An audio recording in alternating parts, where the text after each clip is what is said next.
So I hope you've enjoyed the videos, the last couple of postings to YouTube, doing some fall pruning. And truth be told, one of the reasons why I'm doing it now in my neighborhood, they're doing brush pickup. So it's much easier for me to put these clippings down on the curb via a tarp. If I take it to the dump where they recycle it, I've got to trim them down so that they're small enough to fit in tubs to transport to the dump. So it's really a big pain. So in this video, we're going to go over why, when, and how to prune. And there's some specific reasons why you do it. I haven't pruned for a good year and a half, and some of my rose bushes over there are getting out of control. And unfortunately, some of them have died back more because I haven't been good at pruning. So it's a very, very important tip. And don't be alarmed when you see your rose bush looking like this after pruning. For new rosarians, it might look pretty intimidating. So we're going to break down some of these tips right now. Tip number one is you can prune out diseased or dead canes any time of the year. You want to cut back to green wood with white pith inside, and you want to cut to a bud eye facing out or away from the other canes. And this is what I mean. You look at this bush, overall it's healthy, there's a lot of green on it. The first thing you can easily tackle, it's fall now, but anytime you see this, whether you're coming out of winter or even in the summer, if you've got dead canes, you want to take those back as low as possible. What will start to happen is sometimes you get some insect cane borers. You can see these little holes in the top, but that dead wood is just never going to come back. So you may as well cut out the dead. And the reason why you want to do that is whether it's an insect or dieback, or if it was caused by disease, it can progress down your bush and eventually kill part or all of it. This is what I mean. Here's a good example in the garden today. So this top part is all dead, so you want to prune this out, and then you want to prune right down to here. And the reason why you don't want to prune any lower is you do have a good green cane coming off of that. I really should have done that earlier because this is dying back down, down, down, down, all the way eventually to the bud union.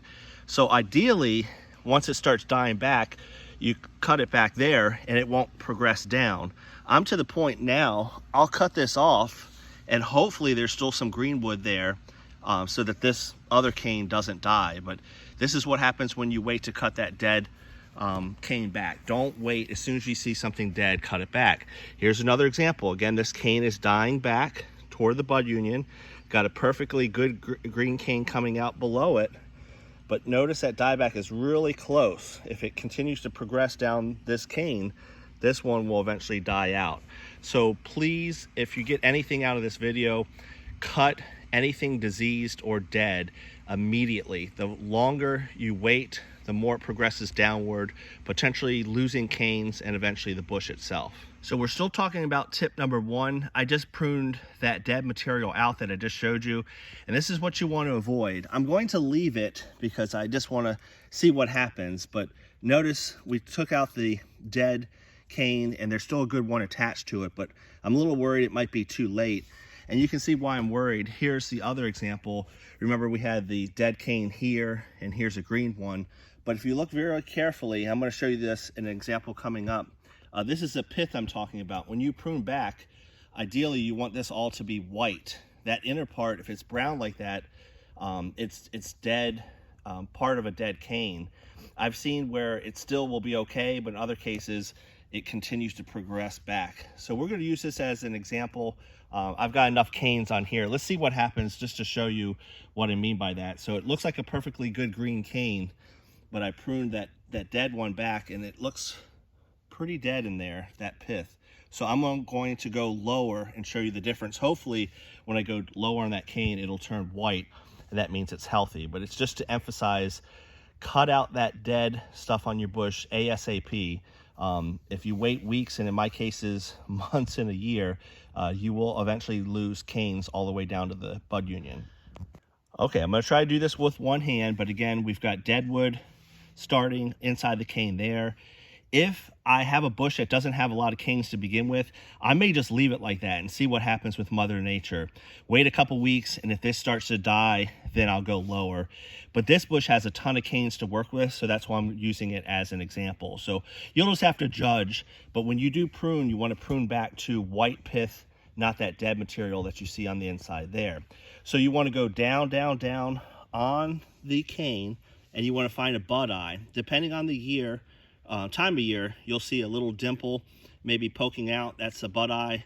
If you just see a slit in the cane itself, it looks like a cut, that's usually where the bud eyes emanate from. But here's my bud eye. So I'm going to try to, it's a pretty thick cane, so let's see if I can do this while recording and cutting. So the old rule again is to cut above a bud eye. This is an outward facing one, so that the new cane is going to be this bud eye. It's going to come out toward me versus the inside of the bush. You want to cut at an angle, 45-degree angle, not too close and not too high up. So something like this. Let's see if I can get that. That's a pretty good cane. And look at that difference. So that is what you want to see. You want to see that white pith. I'm going to try to get a better angle here, but that's good. I'm right above that bud eye, which is right there. And we should be in good shape. But let me show you that difference. I'm going to clean up that cane to show you the side that was dying, and then you can see this side that is obviously much better. All right, this is a really important point, so this is why I'm going over tip number 1 so much. If you remember any of the tips, cut out anything diseased or dead. So we're back to the cane that I was talking about. Again, very, very healthy. Everything is looking good on that. But this is where we had a dead cane coming out of, and it was progressively dying back. When we cut it, we saw this part here is brown. So that is a dying part of a cane. If you have a lot of canes on your bushes and you see this, just let it go and see what happens. But unfortunately, this often will die back and you're going to need to go lower on the healthy cane itself. In my case, I had a lot of good growth on the bush, so I didn't want to take any chances. So I went down a couple inches. So bottom line is, if you see this, you need to go down lower on the bush to a bud eye, and you want to see something like that. Much healthier. I know it looks, this is a wetness over here, that's not disease, but you see how that middle is all clear and white? That's clean, green, white pith. That is what you want to prune back to. You do not want to see that. And again, I did it above an outward facing bud eye. So first tip, cut out anything diseased or dead any time of the year. These next 4 tips are going to go a lot quicker because that first one is the most important. Tip number 2, prune in the fall to control height, and that will prevent damage from winter winds. And what do I mean by this? I picked this part of the garden because these are my tall roses. Yolande Aragon on the right, Alina, and Mr. Lincoln. This is a 6-foot high fence. This is approaching 9 feet. When you have a rose that's really tall in the fall going into the winter, if you get any type of winter winds, which most of the country does, these roses rock back and forth, back and forth. And the taller you have that rose bush, the more that rocking action is going to occur, and you're going to potentially break those canes off and injure them. In addition, those thorns on the roses will injure the other ones, and that will potentially lead to disease come spring. So prune your roses down.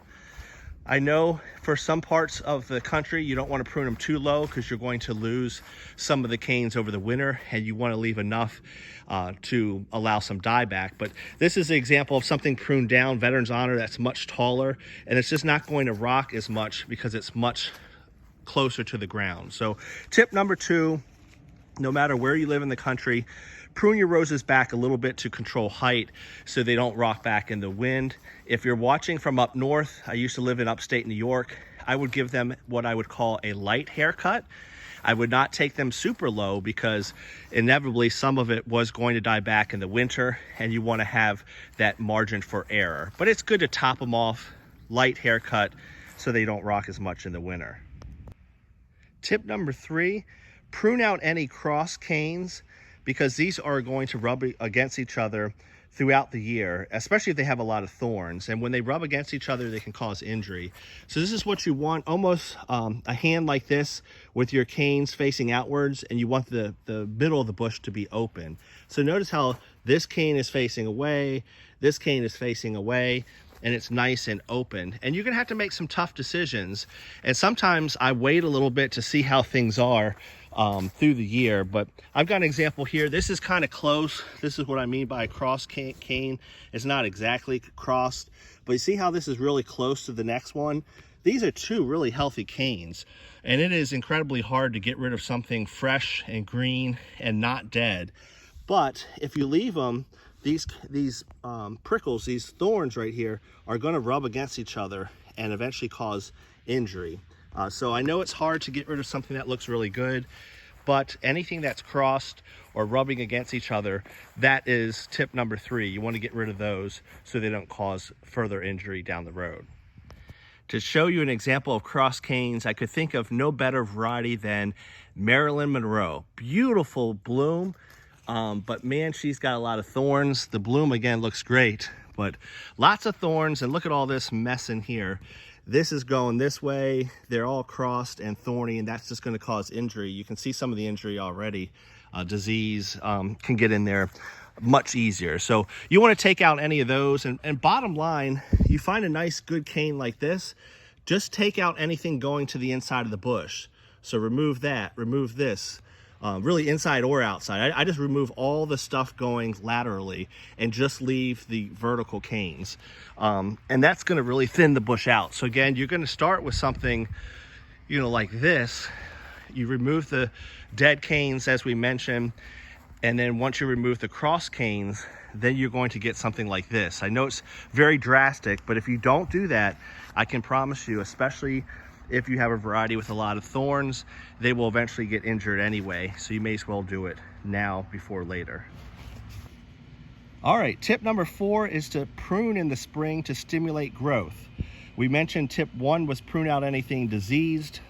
Tip 2, prune in the fall to prevent the rose bushes from rocking back and forth in the winter winds. Tip 3 was cross canes.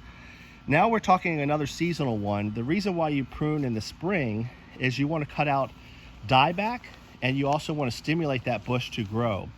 What I mean is, this is what the rose garden looks like right now as we head into the fall. It's looking good.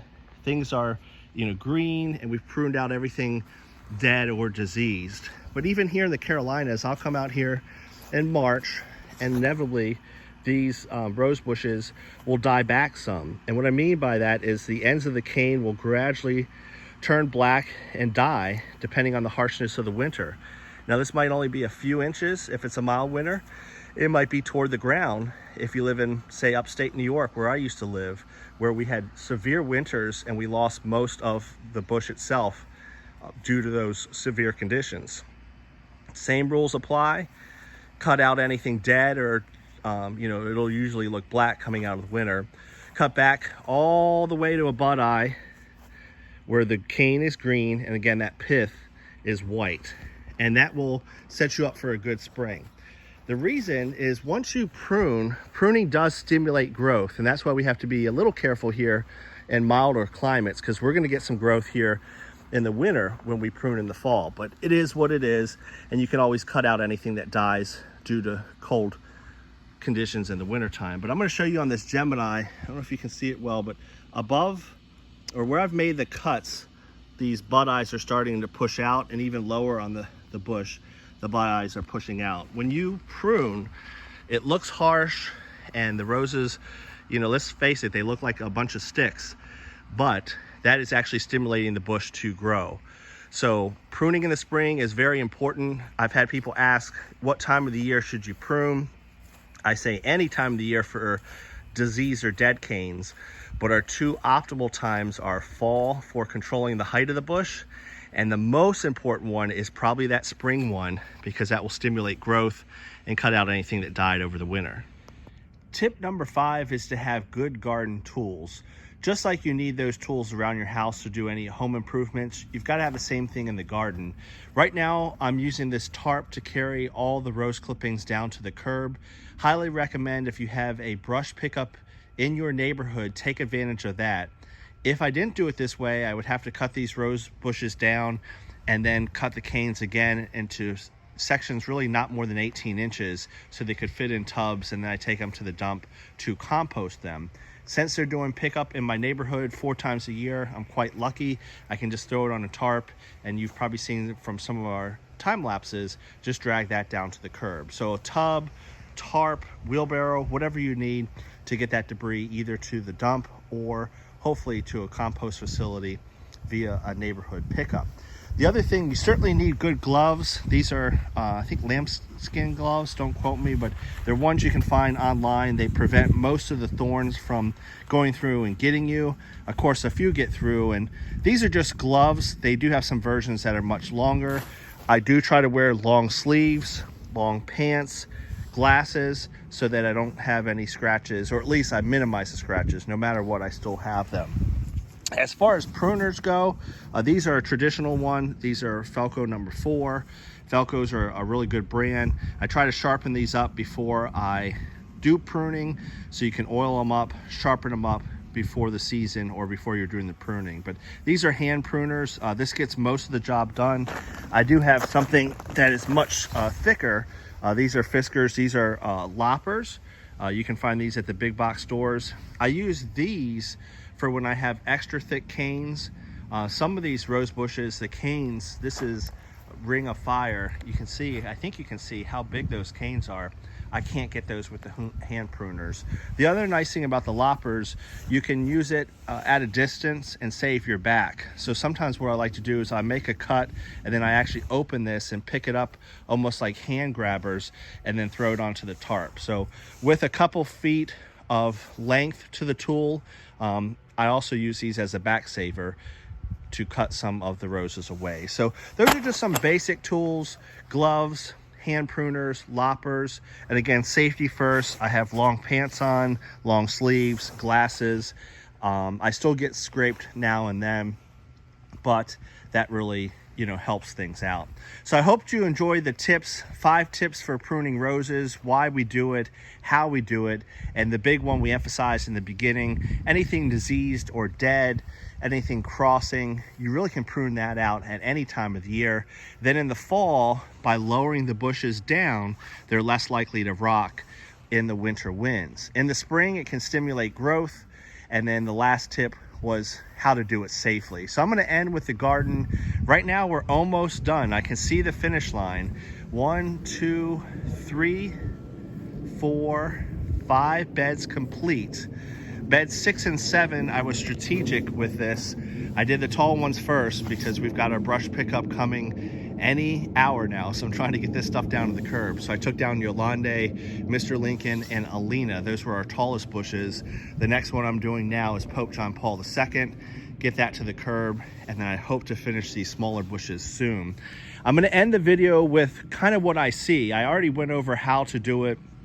Anything dead, diseased, crossing, outside facing bud eye. I'm sure there's a lot of videos online, but the tip number 6 with an asterisk, I like to get down low sometimes, and once I've taken off the obvious dead ones and the tall long ones, I like to get low and see what I'm working with, because it cleans things up nicely when you kind of get down on the ground, get down on your hands and knees and see how the bush is doing. And this is what I mean. Here's an example of a cane that's going toward the inside. Also, any of the thicker canes I like to leave. So you see how this cane is smaller in width, so that's why it's going to go, plus it's going to the inside. Here's diseased and dead canes, so I'll clean those out. And the other thing I wanted to show you was this cane here. You have 1, 2, 3, 4 smaller canes emanating from it. Just chop it off right at the main cane. Boom, boom, boom, boom. And then you have a nice thick cane that's left. So I know it looks like you're taking out a lot, but by taking all these vertical, small, less than a pencil width size canes away, you're going to be cleaned up, and what you're going to be left with is something much more sturdy like this. And everything coming off of this, this is a greater than almost 1.5 times the size of a pencil. Everything coming out of this is going to be extremely healthy. So I know some folks are a little hesitant to take a bush from this down to this, but I can promise you, when you see our videos in the spring, you'll see that a good healthy haircut can stimulate your garden, and you really should be doing this at least twice a year. Late winter and spring to remove anything dead, and then in the fall to reduce the height. So I'm gonna get at it. I'll put those time lapses together and you'll see how this garden with 7 beds, about 2 hours a bed, some a little less, some a little more. This has been about a week and a half of work, and I am very happy to be done. As always, comment below. I hope you enjoyed the video. this one, 5 tips on how and why we prune roses. Have a good one, everyone.